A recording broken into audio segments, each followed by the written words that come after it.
Good morning everyone. आज तीसरा दिन है हमारा अहमदाबाद में और आज हम लोग आए हैं अडालज की वाव पे, यानी कि अडालज स्टेप वेल पे। And it's beautiful monument. और चलो चलते हैं। अभी मैं इस वक्त बाहर हूँ, this is the entrance and फिर यहाँ से चलते हैं अंदर।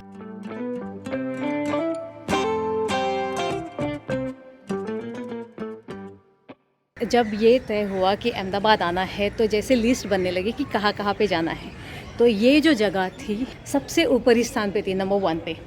लेकिन किस्मत ने कुछ ऐसा कर दिया कि ये हो गया कि अहमदाबाद बंद रहेगा, लॉकडाउन हो, कर्फ्यू होगा यहाँ पे।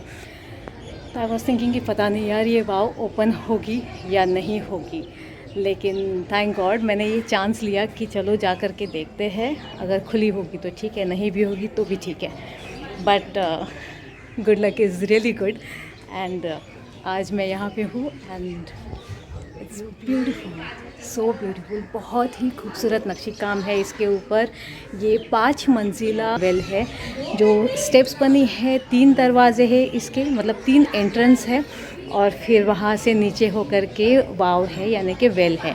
यहाँ पे 2 वेल्स हैं। एक वेल जो है उसमें से जो पानी था वो गांव के लिए था और दूसरा जो वेल है जानवरों के लिए और खेती बाड़ी के लिए उसका इस्तेमाल हुआ करता था। So let's get inside. और इसकी कहानी भी बेहद खूबसूरत है, वो मैं आपको पल पल में बताती जाऊंगी।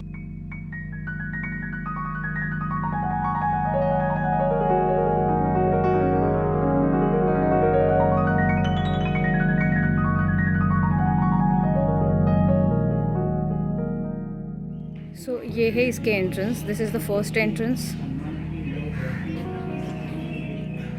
ये सेकंड एंट्रेंस है और ये है थर्ड वन। एंड उसके बाद जो है यहाँ पे ये वेल शुरू होती है।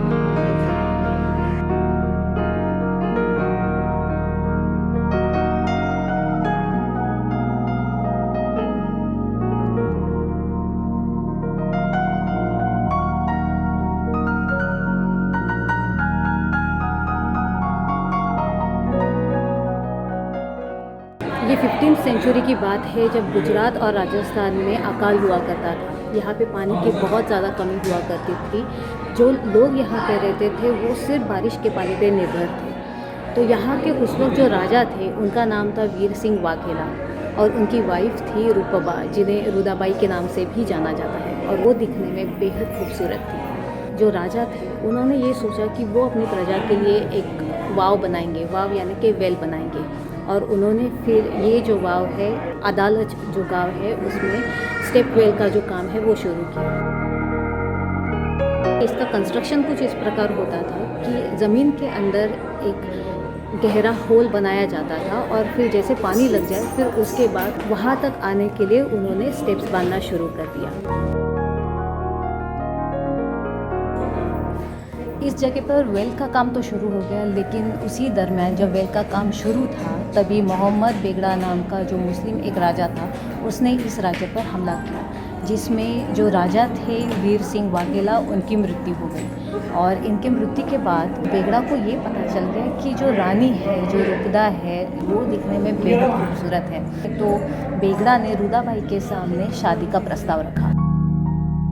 रुदाबाई ने मोहम्मद बेगड़ा का जो प्रस्ताव था उसको स्वीकार किया, लेकिन स्वीकार करने से पहले, शादी करने से पहले उन्होंने उनके सामने एक शर्त रखी। और वो शर्त ये थी कि उनके पति जो युद्ध में मारे गए हैं, उन्होंने उनकी प्रजा के लिए इस कुएं का काम है वो शुरू किया था, क्योंकि उनकी प्रजा को सिर्फ पानी के एक घूंट के लिए बहुत दूर दूर तक जाना होता है। तो अगर आप इस कुएं का काम जो है वो पूरा करते हैं, उनकी प्रजा को अगर पानी मिल जाता है, उनको दूर दूर तक नहीं जाना पड़ता, तो वो इस शादी के लिए मान जाएगी और वो बेगड़ा से शादी करेगी। मोहम्मद बेगड़ा ने रानी की ये बात सुनने के बाद उन्होंने वाव का जो निर्माण कार्य है वो शुरू भी किया और उसे ख़त्म भी किया।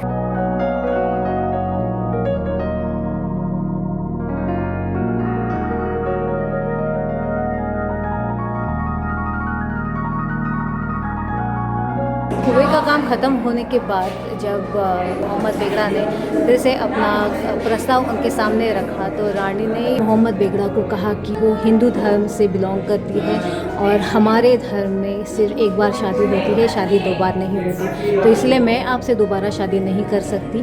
और फिर लोग कहते हैं कि इसी कुएं में कूदकर रानी ने अपनी जान दे दी थी। स्वामी नारायण संप्रदाय है, उनकी ग्रंथों में लिखा हुआ है कि रानी ने इस कुएं में जान देने से पहले संतों से कहा था कि वो इस कुएं में एक बार नहाए तो उनके नहाने के वजह से ये पानी जो है वो पवित्र हो जाएगा और फिर उन्हें भी उस पाप से मुक्ति मिल जाएगी। यहाँ पे 2 वेल्स हैं, एक ये वेल जिसका इस्तेमाल जो है वो गांव के लोग किया करते थे और दूसरा जो है वहाँ पे जो एक छोटा वाला वेल है जिसका इस्तेमाल खेती बाड़ी के लिए और जानवरों के लिए किया जाता है। यहाँ कुएं में हर सीज़न में पानी का जो स्तर है वो अलग अलग होता है। जैसे कि बारिश का अगर मौसम ना हो तो पानी का स्तर कम रहेगा और अगर बारिश का मौसम हो तो उस वक्त पानी का स्तर और ऊपर तक होता है। आप यहाँ पे देख सकते हो कि पहली मंजिल जो है वो पूरी तरीके से पानी में डूब चुकी होती है।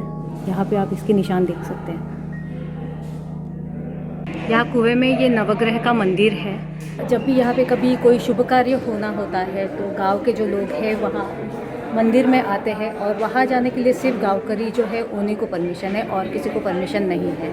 तो वो वहाँ पे पूजा करते हैं, यहाँ का जल लेके जाते हैं क्योंकि इस जल को पवित्र माना जाता है और फिर उनका शुभ कार्य जो है उसकी शुरुआत होती है। सैंडस्टोन में बनी ये वेल एक हिंदू और मुस्लिम स्थापत्य की निशानी है, जिसमें एक हिंदू राजा ने इसका निर्माण कार्य शुरू किया और एक मुस्लिम राजा ने इसे ख़त्म किया और रानी के जाने के बाद भी इस जगह को, इस कुएं को तोड़ा नहीं। उन्होंने इसके जो इंजीनियर्स थे उन इंजीनियर्स को बुला के उनसे एक सवाल पूछा। क्या सवाल पूछा ये मैं आपको ऊपर जाके बताती हूँ।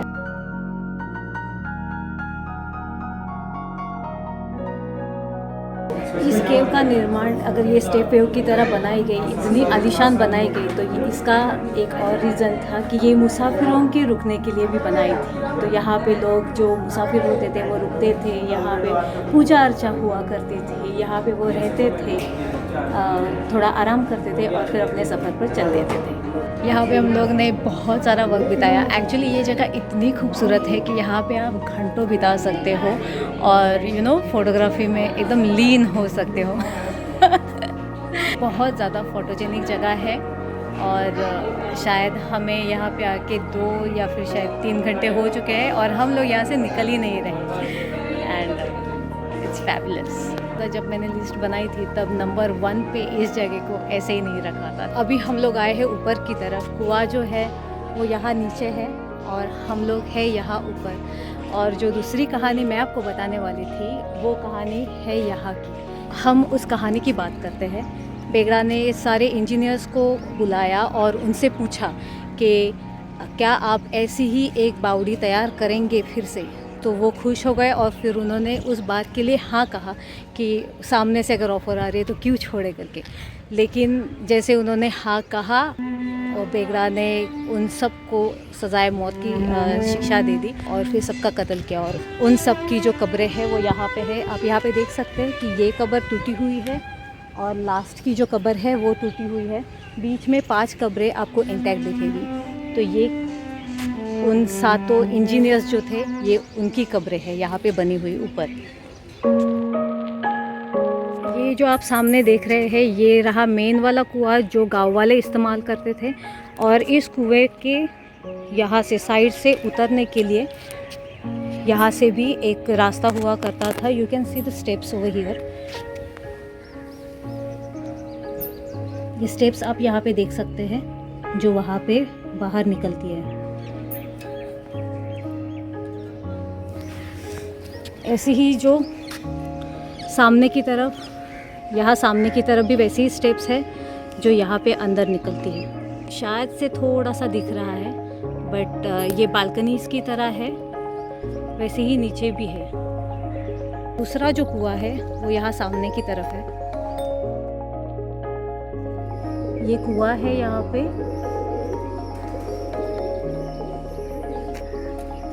और कुएं से पानी निकालने के लिए यहाँ से रस्सी और बकेट लगाई जाती थी और यहाँ पे ये कुछ स्ट्रक्चर बनाया है। वैसे तो ये बहुत दूर है यहाँ से, लेकिन यहाँ पे पानी जाने के बाद फिर वहाँ पे होल है, उस कोने में होल है और यहाँ पे भी होल किया हुआ है, और फिर ये पानी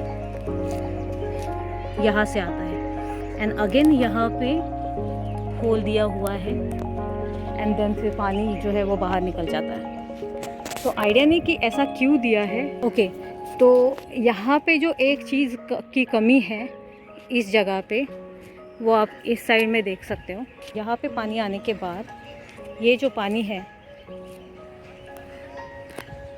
ये पानी यहाँ से यहाँ तक आता है। तो शायद आगे कुछ और स्ट्रक्चर होता होगा, लेकिन इसका कोई आइडिया नहीं है।